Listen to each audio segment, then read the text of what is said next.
ராஜாவாகிய இயேசு கிறிஸ்துவை உங்கள் இருதயம் நேசிக்க துவங்கின உடனே உங்களுடைய எண்ணங்கள், உங்களுடைய நினைவுகள், உங்களுடைய எல்லா மூவ்மெண்ட்ஸ், நடவடிக்கையெல்லாம் கிறிஸ்துவுக்குள் வருகின்றது. இந்த நாளில் முற்று முழுதாக அவருக்கு உங்களை ஒப்புக்கொடுங்க.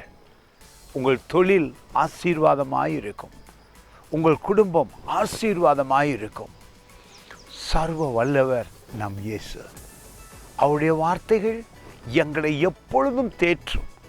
எங்கள் நினைவுகள் எங்களை அழித்து விடாதபடிக்கு உலக காரியங்களிலே அதிக நாட்டம் இல்லாமல் தேவ வார்த்தையிலே இரவும் பகலும் தியானமாயிருக்கிற மனுஷன் பாக்கியவான், ஆசீர்வதிக்கப்படுவான். அவன் செய்வதெல்லாம் வாய்க்கும். இந்த நாளில் ஒப்புக்கொடுங்கள். பாருங்கள், இந்த வார்த்தை உங்கள் உள்ளத்தை அதிகமாய் தொடும். நீதிமொழி புத்தகத்திலே 16ஆம் அதிகாரத்திலே 3வது வசனம் மிக அருமையாய் சொல்லுகிறது, உன் செய்கைகளை கர்த்தருக்கு ஒப்புவி.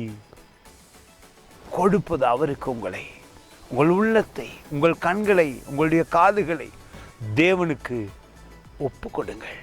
அவருடைய கிருபை, அவருடைய நன்மை உங்களை ஆளத் துவங்கும். உங்கள் வழிகளெல்லாம் வெற்றியாயிருக்கும். குடும்பம் ஆசீர்வாதமாயிருக்கும். பிள்ளைகள் ஞானியாய் வளருவார்கள். தகப்பனானவன் தேவனுக்கு பயப்படும் பொழுது அந்த வீடு முழுவதும் நன்மையினால், ஆசீர்வாதத்தினால் நிரம்பும். அதுதான் சொல்லுகிறது. அப்பொழுது, எப்பொழுது நீங்கள் தேவனுக்கு உங்களை ஒப்பு கொடுக்கும் பொழுது உன் யோசனை உறுதிப்படும். நீங்கள் போடுகிற திட்டங்கள், நீங்கள் நினைக்கிற நல்ல நினைவுகள் காரியங்களை வாய்க்க பண்ணும். தாவீது மேல் இருந்த கிருபையும் நன்மையும் உங்கள் மேல் தங்கும். God bless you.